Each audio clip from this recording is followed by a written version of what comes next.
अपने 2 दिवसीय दौरे पर देर रात भागलपुर पहुंचे बिहार के उप मुख्यमंत्री तारकिशोर प्रसाद ने दिन की शुरुआत बराड़ी स्थित कुप्पा घाट में संत महर्षि मेही आश्रम पहुंचकर उनके समाधि स्थल पर पुष्पांजलि कर आश्रम के साधु संतों से आशीर्वाद प्राप्त किया।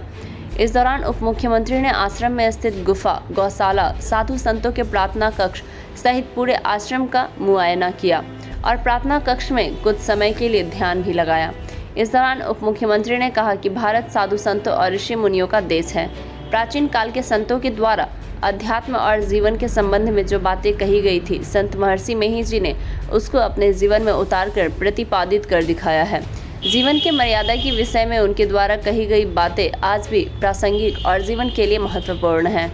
उप मुख्यमंत्री ने भागलपुर को संत महर्षि मेही जी का अवतरण भूमि करार देते हुए इसे हर एक बिहारी के लिए गौरव का विषय बताया।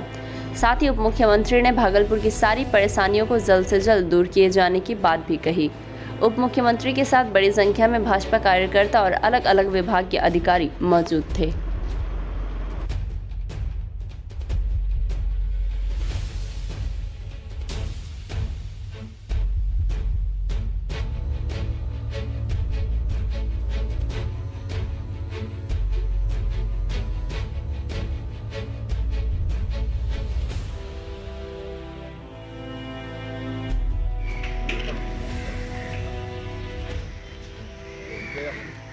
गेस्ट से गेस्ट के साथ ऐसा होगा वो सब चाहिए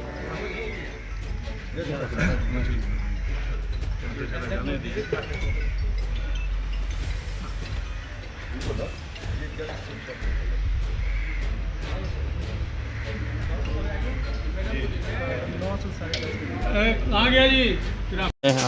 देखिए, आज महर्षि मेही आश्रम में अपनी श्रद्धा सुमन अर्पित करने आया हूँ, क्योंकि महर्षि मेही ने जो हम सबों को अध्यात्म और जीवन के संबंध में जो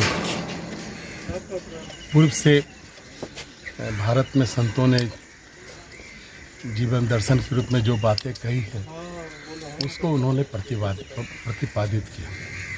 वे अलौकिक संत के रूप में हम सबों के बीच रहे और आज भी उन्होंने जो बातें कही है जीवन के बारे में, अध्यात्म के बारे में, वो आज भी प्रासंगिक है।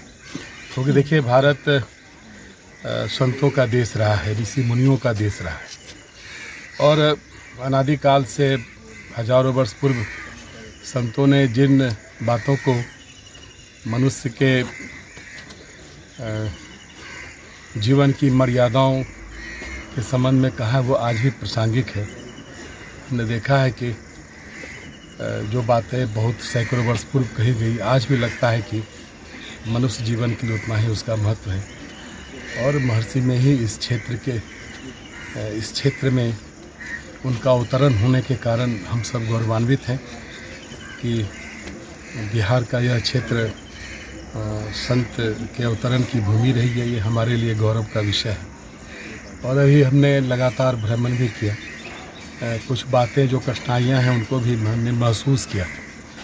हमारा प्रयास रहेगा उन कठिनाइयों को धीरे धीरे कैसे दूर करें, जो एक चुनौती है उसको हम करने का प्रयास करेंगे। सर, कटाव यहाँ पर लगातार ठीक है, वो जो हम जो एक दो पंक्ति बोले सब उसी में निहित है। सड़क का भी सर हाल वही है।